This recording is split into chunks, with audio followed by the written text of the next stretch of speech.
नमस्कार, आप news foundation देख रहे हैं। मैं हूं आपके साथ वंदना। अभी हम हैं एक पोलो रोड में और यहां की तस्वीर कुछ हम आपको दिखाने जा रहे हैं जो कि आपको भी चौंका देने वाली है।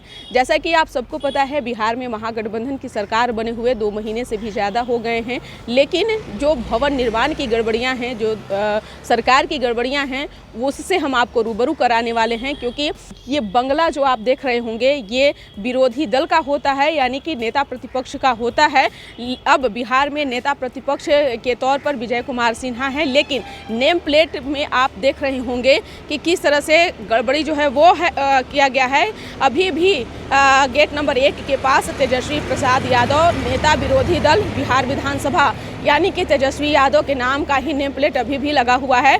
कहीं ना कहीं इस नेम प्लेट को देखते हुए आप अंदाज़ा लगा सकते हैं कि बिहार में डिप्टी सीएम तेजस्वी यादव हैं और साथ ही साथ 5-5 विभाग हैं। तो कहीं ना कहीं उनके पास जाहिर सी बात है समय नहीं होगा, उनका ध्यान इस ओर नहीं होगा, या फिर उनको अब विरोधी दल वाला बंगला से क्या लेना देना है। तो कई तरह की चीज़ें जो है वो इस नेम प्लेट्स को लेकर के जो है वो सामने आ रही है। क्योंकि भवन निर्माण का गलती जो है इसमें वो भी दर्शा रहा है, क्योंकि भवन निर्माण ही बंगला को अलॉट करवाता है। और जब भी किसी बंगले की बात आती है तो सबसे पहला नाम भवन निर्माण का होता है। तो ये बंगला जो है अब विजय कुमार सिन्हा के कहीं ना कहीं उनके नाम का हो गया, क्योंकि नेता प्रतिपक्ष हैं बिहार में। लेकिन अभी भी नेम प्लेट से आप अंदाज़ा लगा सकते हैं कि यहाँ पर तेजस्वी प्रसाद यादव का ही लगा हुआ है।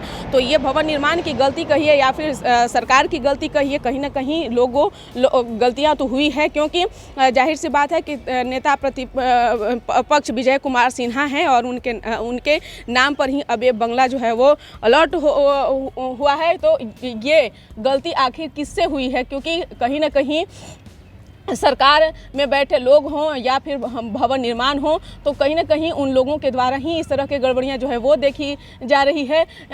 तो क्या लगता है कि बिहार में तेजस्वी यादव अपनी सत्ता में इतने मशगूल हो गए हैं कि इस ओर उनका ध्यान भी नहीं है।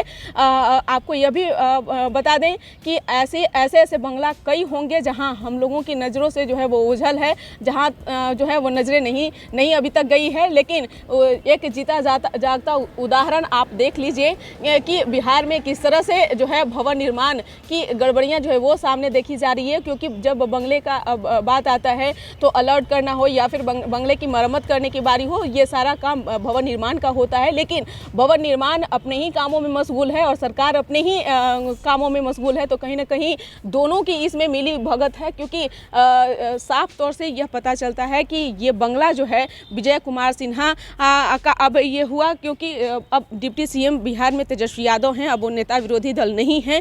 लेकिन नेम प्लेट को लेकर के कई चीज़ें जो है वो सामने आ रही है। क्योंकि कहीं ना कहीं इसमें सरकार की भी जो है कहीं ना कहीं सरकार से भी गलती हो रही है और भवन निर्माण से ही। हालांकि इसके बारे में ना तो अभी तक तेजस्वी यादव के कान में ही जूं रेंगा है और न ही भवन निर्माण का। क्योंकि जब बिहार में महागठबंधन की सरकार बनी, एनडीए की सरकार जब बिहार में विपक्षी पार्टियों में आ गई, तो अब ऐसे में सवाल यह उठता है कि आखिरकार अभी भी ऐसे कई बंगले होंगे जहां की नज़रों से ओझल है और इस तरह के गड़बड़ियां जो है वहां भी पाई जाएगी। क्योंकि ये फ्रंट रोड पे ही है, जहां ये मेन रोड पर है जहां कैमरे की नज़र चली गई। लेकिन ऐसे कई बंगले होंगे जहां कैमरे की नज़र जो है वो नहीं पहुँच पाई होगी। लेकिन ये आप कहीं ना कहीं आप समझ सकते हैं कि भवन निर्माण की इसमें गड़बड़ी या फिर सरकार की गड़बड़ी है। देखने वाली बात होगी कि क्या इन छोटी छोटी गलतियों से सरकार